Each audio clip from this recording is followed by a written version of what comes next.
Hey guys, this is Rudy coming at you live from Palm Beach in Florida. It is March the 18th, and there's about a month or so left before the US tax persons have to complete the tax filing.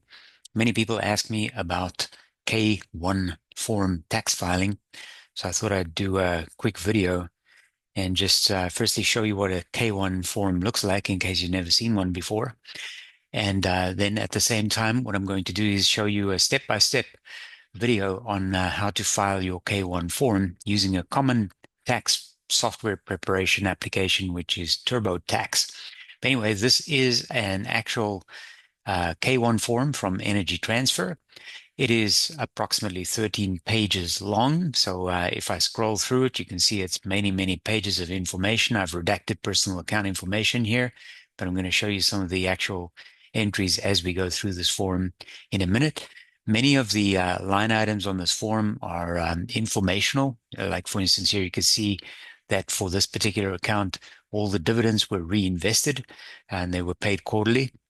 So every quarter, about 300 and something shares were purchased with the dividends.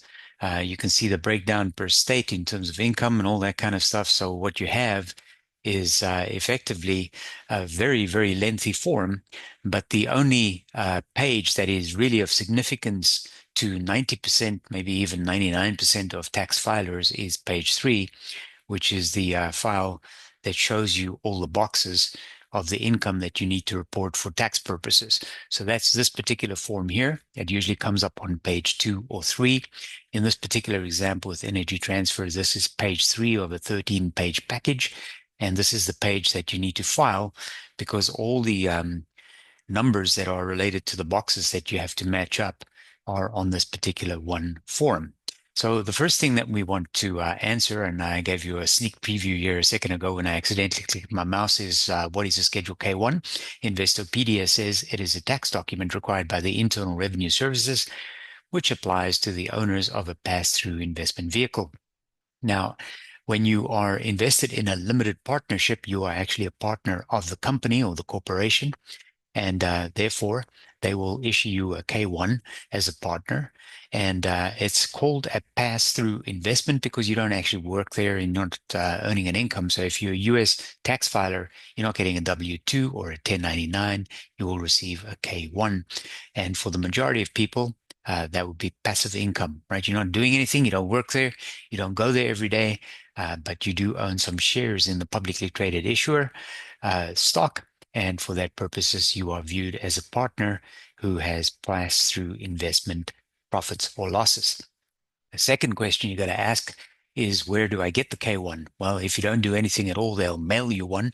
A much easier and better way to get it is to go to tax package support, this PwC website.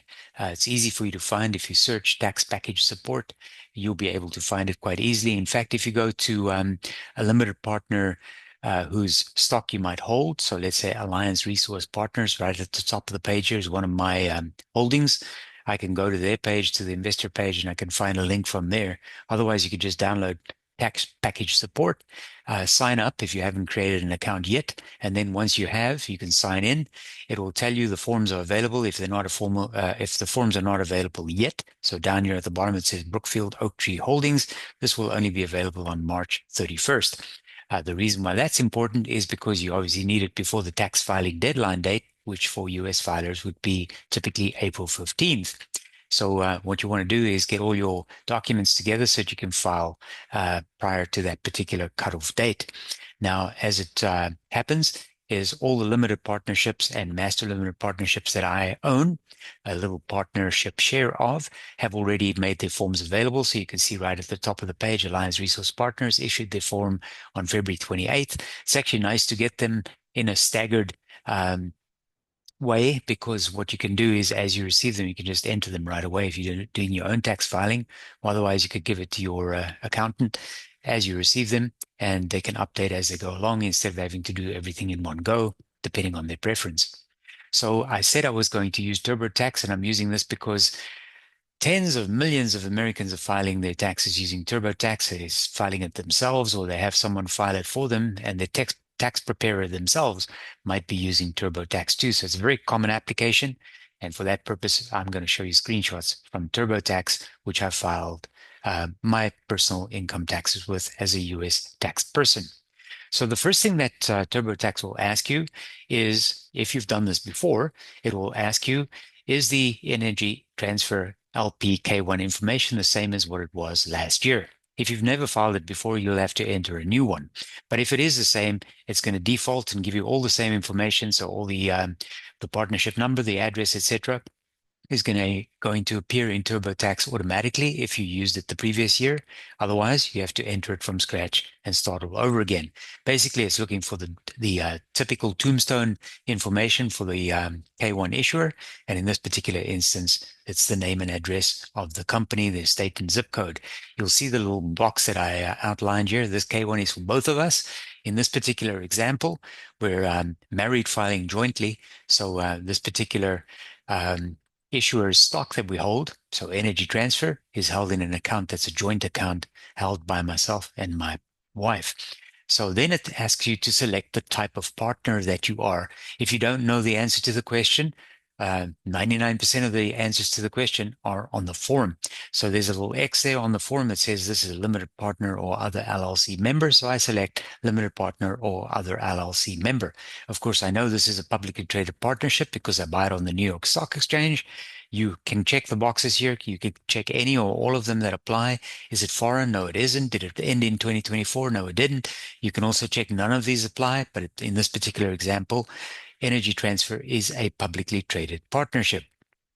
Now, in this particular account, um, we have Energy Transfer as a holding, and you can see that TurboTax is now asking me, does this type of activity, what is it involved with? Is it the same as the year before, etc.? And box number 1 is business income.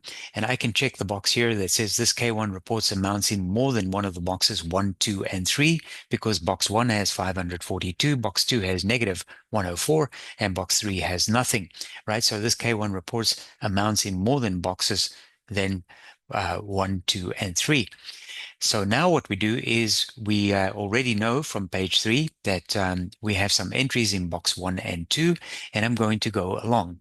So the first thing it asks you is to enter box 1 info. Of course, it's really, really simple. Anyone can do it. Box 1 has $542. You can see there's an amount carried over from the previous year, 2023, which was negative 3209. It's grayed out, but I'm now typing 542 for 2024, which is my ordinary income, because it's a positive number and not a negative number. If it's a negative number, you simply key a minus in front of it. Then it asks you, in which of the boxes does your K-1 form have data, right? So what I'm doing here is I'm checking the boxes 4 to 7, 8 to 10. You can see boxes 11 and 12 are not checked because they have no numbers in them. And then box 14 and 15 are not checked once again. So it's quite easy, right? So I go here on the right-hand side, box 18 and 19 have numbers in. So I check them because I can see they have numbers in them. And what I'm going to do is I'm going to check all the boxes that have data in it on my K-1 form. And then once I've checked the boxes, it'll ask me to enter the information bit by bit, right? So it's asking for the information from boxes 4 to 7. So here I go to box 4A, it has nothing in it, so I enter nothing. But as soon as there is something in it, box 5, 154, I enter it in box 5, which over here says interest income. It doesn't really matter what it is. It's almost like paint by number. Box 5 has 154, so I key 154. The next box has nothing, so I key nothing. Box 6A has 2229, etc., etc., etc., right? Quite simple. Then I go to boxes number 8 to 10. On every one of these boxes, you can see that many of them will frequently include a little tab that says learn more. So if you want to know what it is, you can click on it and it will tell you what it is. So here I have box 8, 9, and 10. Box 8 is a 0. Because it has a 0 in it, as opposed to nothing, I actually key the 0. And then the next box, 9A, has 8. Last year it was negative 2053. The next two boxes have nothing in them, so I key nothing also. And then box 10 has negative 12 down here at the bottom of the screen, and last year was negative 11, now it's negative 12. Then I do the same for box 13. I have A, H, and K. Now this is slightly different because I have a drop down, and on the drop down I can now select A. A is cash contributions, $40. H is investment interest expense, $359, etc., etc., etc. So not all of them have a drop down, but as soon as there is a alpha code underneath the number, it will also ask you to identify exactly what that is by entering the applicable code from the drop-down menu, and you simply select what it is. Then I go to box 17 as I go along. So I'm jumping a few boxes ahead here because I just want to show you, right? I don't want to bore you with the same information again and again and again. Box A is $509. Box B shows an adjusted gain or loss of 0. And then TurboTax pops up with an enter code B detail. Well, the code B was a 0, so I don't actually have to complete these boxes. So when I get a pop-up like this, depending on the number, in this case 0, I don't have to type anything at all. If I need the numbers for the adjustment to section 1250 gain or the adjustment to section 1231 gain, I'll find it on the next page or the page after the one that I'm busy working with. In other words, not page 3, but it might be on page 4, 5, 6, or 7, right? So I can look it up in the K-1 if I need that information. For me, it's a 0, so I just leave them blank and I continue. Now I'm on box 8.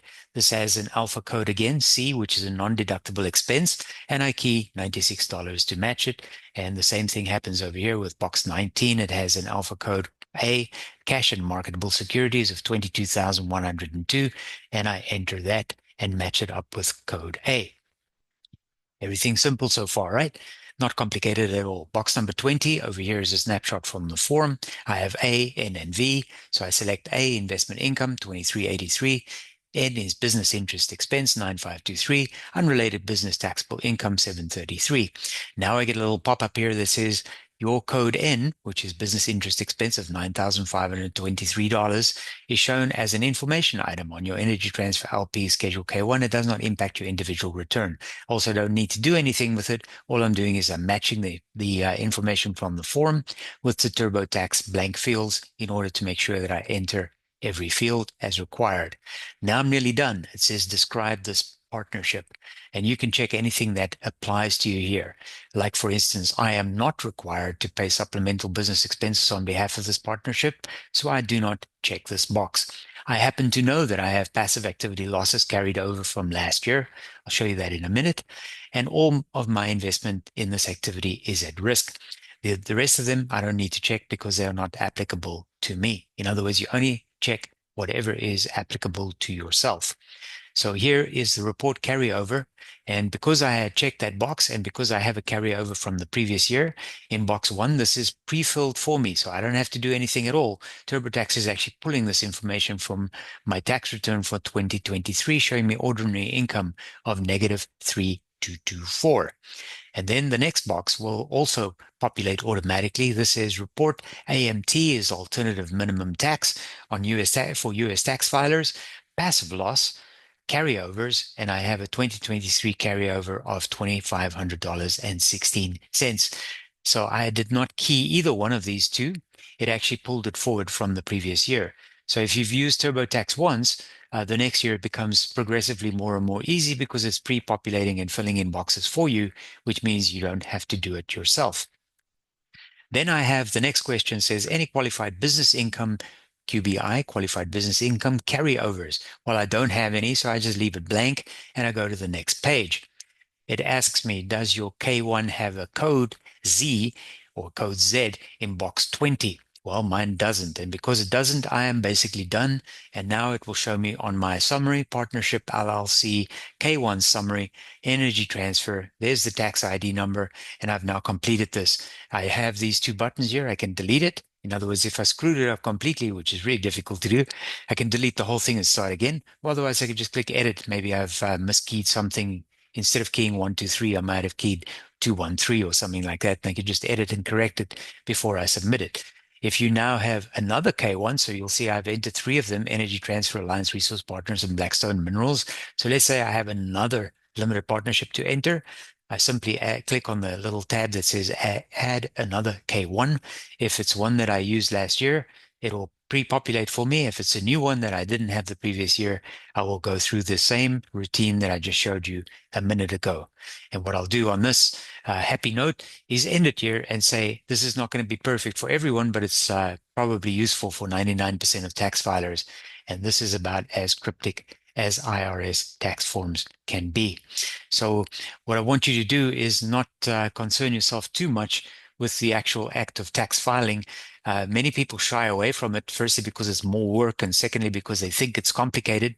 One of the reasons why I like limited partnerships is because they pay such incredibly high dividends. And I like to earn that dividend income on my foundational stocks. Many of them actually pay extraordinarily high dividends, and they've been paying it for years. So Energy Transfer, in my example, is a consistent dividend payer. Is currently yielding approximately 7.5%. And some of them, like Alliance Resource Limited Partners, which is a coal company, pay as much as almost 10% on an annualized yield. Now, the reason why that is important to me, obviously, firstly, I like the income, but the other reason why it's important to me is because I am striving to generate at least a 15% compounded return year over year. And that's purely simple math, because a compounded annual return of 15% per year will double your investment portfolio's value every 5 years. Can I do it consistently? Not really. Sometimes I exceed the 15% and sometimes I fall below it. But at the end of the day, it certainly gives me my standard sort of goal to strive for. And sometimes I make up for those shortfalls with some small cap stocks on which I can actually generate a 2x, 3x, 5x, and even a 10x. Otherwise, my foundational stocks need to pay me on a regular basis, 7, 8, 9, 10% in dividends. And if I can also get an uptick in the stock price of around 5, 6, 10% for the year, then I've comfortably hit my 15% target. That's my personal target, and that's how it works for me. I hope this was helpful to you, and I hope you won't find your K-1 too complicated to file. Take care. Thanks for watching. Bye-bye.